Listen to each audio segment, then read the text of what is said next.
Hello and welcome to something new on the channel. I'm going to be starting a plugin tutorial series, so let me know if you guys enjoy it.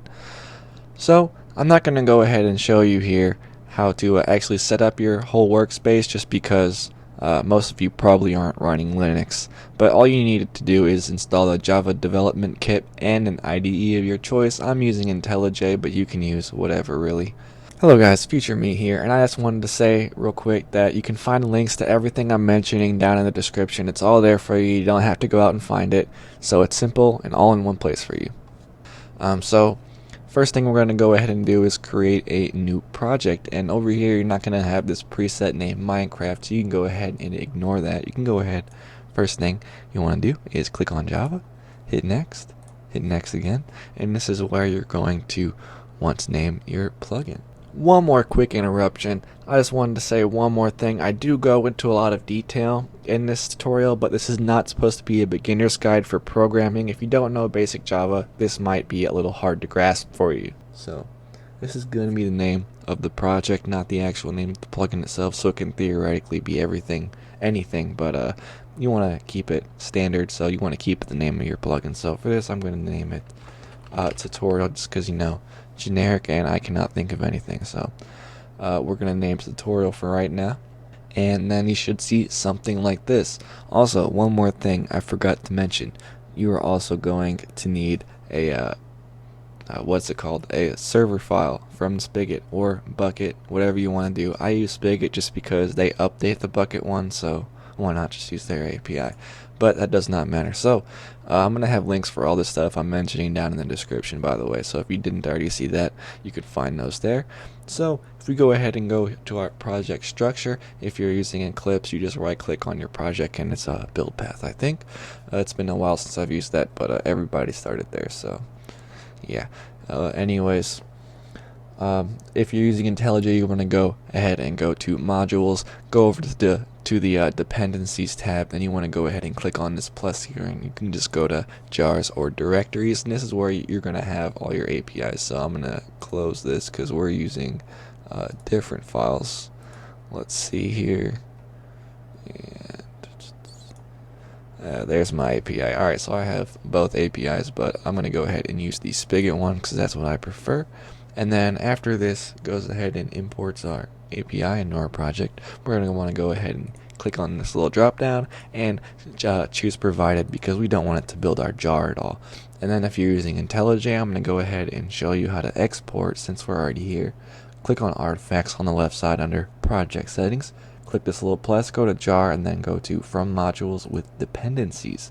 And then just make sure your plugin is selected here under modules in case you have multiple projects, but that shouldn't be the case if this is your first time doing it. Go ahead and click OK, and then here you're going to have all your settings. So this is the name of the output. It doesn't really matter, this isn't the actual file, it's just the name of the artifact, so you can name that whatever. And this is going to be where your jar file is actually saved, so I'm going to go ahead and save it here to our test server plugins folder. That's where we're gonna go ahead and do that, and this is right here is where you can rename the jar or change whatever's in it.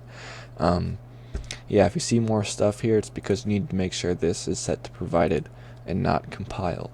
So if you want to include a shortcut for you to build this project, go ahead and check this little box right here. I'll show you how you can use that shortcut. Go ahead and click apply, and then that shortcut, by the way, if you go up here, it says build project, or you can hit Control F9. Otherwise you have to go to build artifacts and then tutorial, which was the name of the artifact, and then hit build. And it's just an extra step, cut down on time whenever you're exporting a project a bunch, testing it a bunch. It's something I do. So anyways, the first thing we're going to go ahead and do here is create a new file, and it's going to be named plugin.yml. Alright, sorry about that, guys. My IntelliJ was kind of freaking out there for a second. But anyways, this is going to be where all of our plugins information is going to be. So, for example, we're going to have the name in here. For our plugin, we're going to name it tutorial, because I don't have anything better at the moment to name it, but I'll figure something better in the future.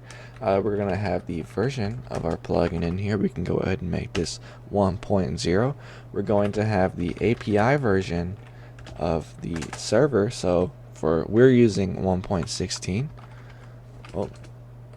1.16, and the API versions are just the first two numbers, not the third set. So it's, for example, right now it's 1.16.1.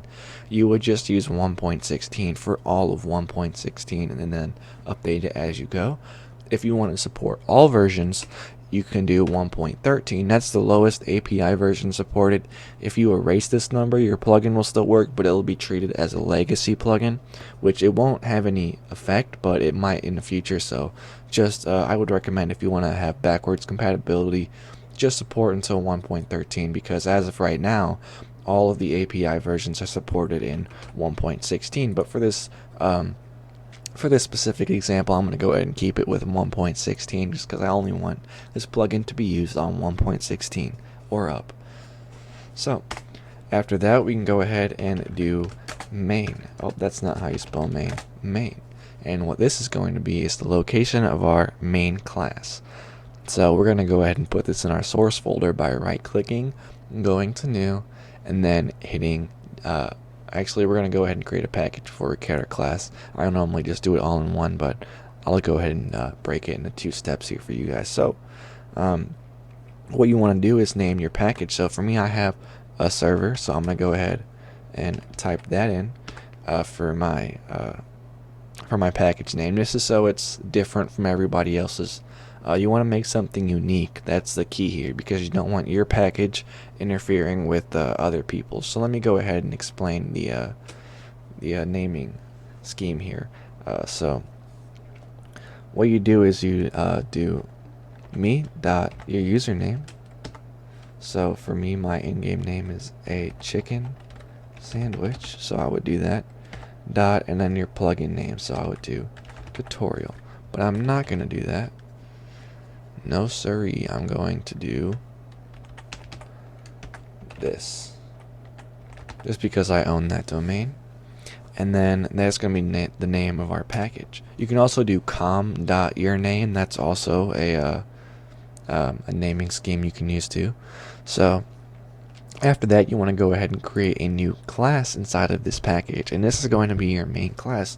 You can name it main, but I would recommend naming it the name of your plugin, just so that's the normal naming convention. So I'm going to name it tutorial.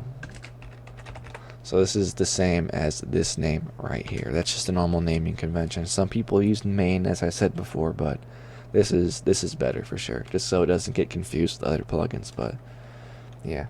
Anyways, we're going to make our main class extend Java plugin, which is provided by the Bukkit API. So if you're having an error here, it's because you need to add the server jar to your build path, like we did earlier inside the video. So we're going to make this extend Java plugin, and then inside of here we're going to put 2 methods that our server can call. We're going to override these because they actually exist inside of the, I'm not going to do it this way, they actually exist inside the Java plugin class, so we have to override them.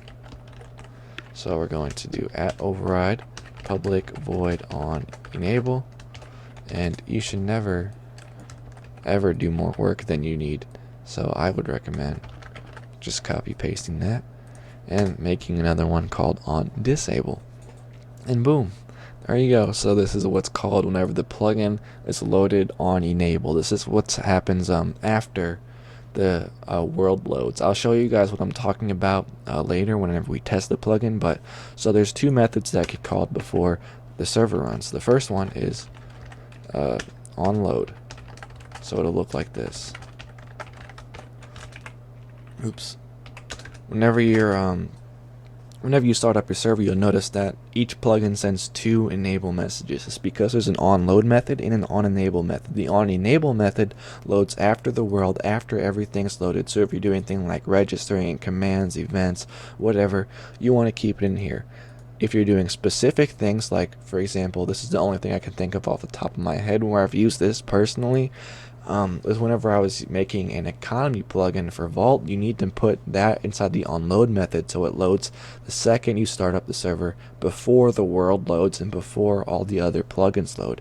You can put some things up here like that are independent to your plugin, but I wouldn't recommend doing anything that you need to get the server for in here. You need to do that in onEnable. So for right now, I would recommend just ignoring that, but it's just so you know in the future in case you do need something like that. Anyways, next thing we're going to go ahead and do here is put our main class inside of our plugin.yml. So we're going to go ahead and copy this package right here. We're going to paste it right here in main, and then we're going to add another section here, and we're going to name it the name of our main class. And this is case sensitive, by the way, so make sure you do remember that. So after that, we can go ahead and save our plugin and go ahead and export it. That's all we need to do. So I'm going to go ahead and add a little message in here. I'm not going to get into detail of what all this is in this episode, but I'm going to send a message to the console whenever our plugin loads.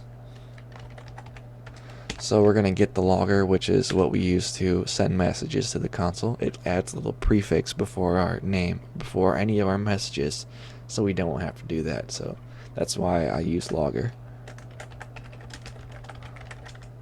Alright, we'll do enabled. Plugin has enabled. And then I'll go ahead and show you guys the onload as well. We'll do onload, and then we'll do loaded. And then I will show you guys what this looks like, and to build it we're going to go ahead up here, and if you didn't do build project like I did, the shortcut, you go to build artifacts, your artifact, and then hit build, and it'll go ahead and build that right up for you. So I will see you guys on the test server. Alright, and our plugin has enabled, as you can see. So this is the first message we set under the onEnable method. As you see, it loaded the world first and then loaded this right here. And then if we go up here to where the world settings loaded, up here it says tutorial, loading tutorial, and it says plugin has loaded. So that's where the onload method runs. So anyways guys, I hope you enjoyed this video. I hope you found it helpful.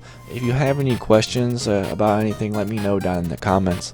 If you have anything you want to see me do in specific, let me know down there as well. And that's all for now. Thank you for watching. Nice! The mutt's nuts, in fact.